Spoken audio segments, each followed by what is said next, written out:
Hello, good morning students. इससे पहले वाली वीडियो में मैंने आपको डिफरेंट टाइप्स ऑफ सीरीज के बारे में बताया था कि सीरीज हमारी कितने प्रकार की होती हैं। 3 प्रकार की, डिस्क्रीट, कंटिन्यूअस और इंडिविजुअल सीरीज। तो आज हम उन्हीं सीरीज की एनालिसिस करके या इन्हीं तीनों सीरीज के लिए मीन किस प्रकार से निकाला जाता है उसको हम सीखेंगे। अंकगणित की भाषा में जिसे औसत कहते हैं, सांख्यिकी की भाषा में उसी को मध्यमान या माध्य कहते हैं। ये किसी समूह के प्राप्तांकों की केंद्रीय प्रवृत्ति को स्पष्ट करता है और उसके समस्त प्राप्तांकों का प्रतिनिधित्व करता है। इसकी सबसे बड़ी खूबी यह होती है कि इसके दोनों ओर के प्राप्तांकों के विचलनों का योग 0 होता है, अर्थात उसके दोनों तरफ जितने भी प्राप्तांक होंगे उनके विचलनों का योग 0 होगा। एग्जाम्पल देखिए कि 50 अंकों की एक परीक्षा में 5 छात्रों के प्राप्तांक इस प्रकार से हैं: 15, 37, 23, 28 और 17। अब इनका जब हम औसत मीन निकालेंगे तो क्या आ जाएगा? 15, 37, 23, 28 और 17, इनको सबको हम जोड़ लेंगे और 1, 2, 3, 4, 5 डिजिट से 5 छात्र हैं, डिवाइडेड बाई 5 कर देंगे तो इसका जो हमारा औसत मीन आ गया वो कितना आ गया? 24 आ गया। अब हम इसको आरोही क्रम में रखते हैं और इनका औसत मान से इनका विचलन देखते हैं। 15, 17, 23, 28, 37, यानी कि बढ़ते क्रम में हमने रखा। औसत मान इनका 24 है। अब 24 से इनका डेविएशन देख लेंगे। 37 माइनस 24 13, 28 माइनस 24 4 प्लस के, 23 माइनस 24 माइनस का 1, 17 माइनस 24 माइनस का 7 और 15 माइनस 24 माइनस का 9। अब हम 0 के ऊपर नीचे जब हम प्लस करेंगे, ये प्लस वाले 13 और 4 17 और नीचे 10 और 1 9 और 1 10 और 7 17, यानी कि 24 के ऊपर वाले और नीचे वाले दोनों का डेविएशन प्लस और माइनस 17 है, यानी इनका जो टोटल आएगा वो 0 आ जाएगा। अर्थात मध्यमान किसी समूह के प्राप्तांकों का औसत मान होता है जिसके दोनों ओर प्राप्तांकों का विचलन समान होता है, यानी कि इधर भी 17 है और इधर भी 17 है। अब हम देखते हैं कि जो हमारे अवर्गीकृत प्राप्तांक है उनसे हम मध्यमान किस प्रकार से निकालते हैं। मध्यमान निकालने के लिए हम निम्न सूत्र का प्रयोग करते हैं। मध्यमान mean is equal to sigma x upon n, जहां पर एम जो है वो मध्यमान को रिप्रेजेंट कर रहा है। सिग्मा जब हम किसी चीज को जोड़ते हैं तो उसके लिए उसको डिनोट करता है। एक्स हमारे प्राप्तांकों का संकेत है और एन छात्रों की संख्या का संकेत है। फॉर एग्जाम्पल 50 अंकों की परीक्षा में 10 छात्रों के प्राप्तांक क्रमशः 23, 15, 8, 30, 31, 21, 19, 24, 26 और 33 है। इनका हमें मध्यमान ज्ञात करना है। तो मध्यमान m is equal to sigma x upon n. Sigma x की वैल्यूज ये हमने सारी रख दी, जितने भी 10 हैं ये 23, 15, 8, 30, 31 ये सारे रख करके इनको हमने जोड़ लिया तो इनका टोटल कितना आ गया? 230।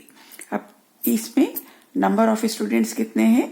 10, तो इनको डिवाइडेड बाई 10 कर दिया तो ये हमारा कितना आ गया? 23, यानी कि जो हमारा इसका जो मीन निकला है वो 23 आया है। परंतु जब छात्रों की संख्या अधिक होती है तो इस प्रकार से मध्यमान निकालना थोड़ा कठिन हो जाता है। उस स्थिति में हम आवृत्ति विवरण तालिका बनाकर मध्यमान ज्ञात करते हैं, अर्थात इंडिविजुअल सीरीज को डिस्क्रीट सीरीज में कन्वर्ट कर लेते हैं। अब देखिए 50 अंकों की हिंदी की एक परीक्षा में 20 छात्रों ने निम्नलिखित अंक प्राप्त किए, इनका मध्यमान ज्ञात कीजिए। अब 20 बच्चों के जो मार्क्स हैं वो ये हैं 8, 12, 17, 17, 13, 32, 28, 24, इस तरह से करके ये पूरे 20 बच्चों के मार्क्स हैं। तो सबसे पहले हम क्या करते हैं, इन मार्क्स को असेंडिंग ऑर्डर में व्यवस्थित करते हैं। सबसे पहले सबसे छोटा यानी कि 7, 8, 13, 17, 17, 17, 17, 20, 20, 21 इस तरह से करके हमने इनको सीरियल ऑर्डर में लगा लिया। अब हमने इनकी आवृत्ति विवरण तालिका बना ली है कि 7 नंबर कितने बच्चों को मिले हैं, 1 बच्चे को, 8 नंबर 1, 13 नंबर 1, 17 नंबर 4 बच्चों को, 20 नंबर 2 बच्चों को, 21 number 1, 22 number 1, 24 number 2, 27 number 1, 28 number 2, 31 number 2, 32 number 1 और 36 नंबर 1। ये प्राप्तांक हो गए और ये फ्रीक्वेंसीज हो गई, यानी कि इतने बच्चों को ये मार्क्स मिले हैं। अब हम क्या करते हैं कि टोटल नंबर ऑफ स्टूडेंट्स हमारे ये 20 आ गए। अब हम fx निकालते हैं। तो fx निकालने के लिए हम क्या करते हैं, ये हमारा x है, ये f है, इनको हम मल्टीप्लाई कर देते हैं। 36 मल्टीप्लाइड बाई 1 36, 32 इंटू 1 32। इस तरह से करके हम ये सारी डिजिट्स को मल्टीप्लाई कर लेते हैं और यहाँ पर इनका हम टोटल कर लेते हैं। ये टोटल हमारा कितना आ जाता है, 440। अब सिंपली हम इसका फॉर्मूला यूज कर देते हैं, m is equal to sigma fx upon n, that is 440 बटे 20। 20 हमारा क्या है, नंबर ऑफ स्टूडेंट्स है, तो इसको डिवाइड करके ये हमारा जो मीन आ जाता है ये 22 आ जाता है। इसके बाद हम देखते इसको, इसी क्वेश्चन को हम और अधिक सरल तरीके से किस प्रकार निकाल सकते हैं। m is equal to assumed mean into sigma fd upon n, जहां पर कि m हमारा मध्यमान कहलाता है, am अज्यूम्ड मीन यानी कि कल्पित माध्य, सिग्मा fd am से लिए गए विचलनों का योग, n संपूर्ण आवृत्तियों का योग और d x माइनस am। अब देखिए सेम क्वेश्चन हमने फिर से लिया है कि 36 प्राप्तांक जो हैं 1 बच्चे को मिले हैं, 32 नंबर 1 बच्चे को मिले हैं, ये वही वाले हमारी x और f की वही वैल्यू है।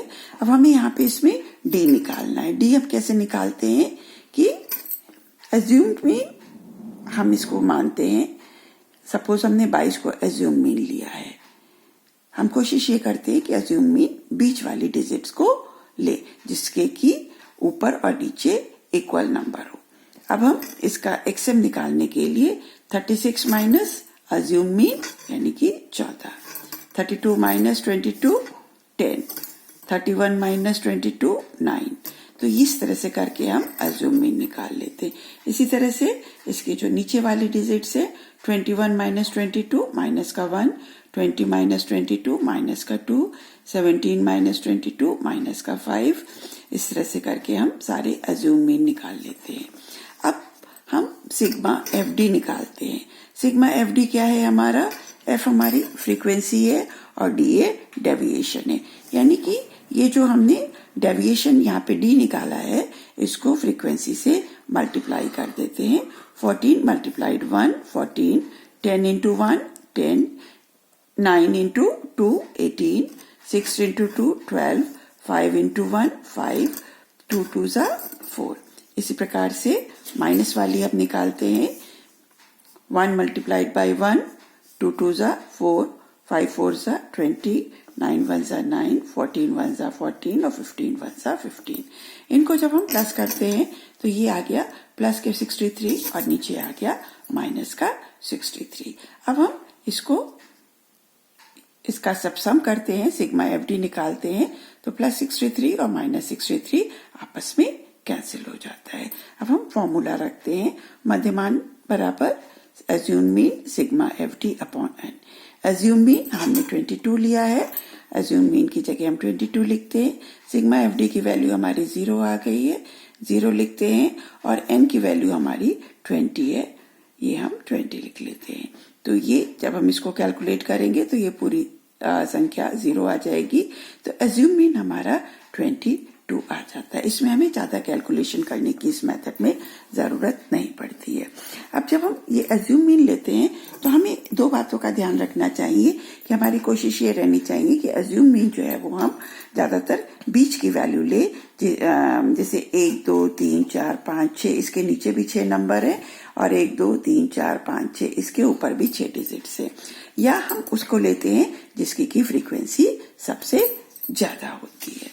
तो आज बच्चों हम लोगों ने किसके लिए सीखा, जो हमारे अवर्गीकृत है, अवर्गीकृत प्राप्तांक है, उसके लिए हमने ये निकालना सीखा। नेक्स्ट वीडियो में हम वर्गीकृत प्राप्तांकों के लिए मध्यमान निकालना सीखेंगे। तब तक तक के लिए थैंक यू, बाय बाय।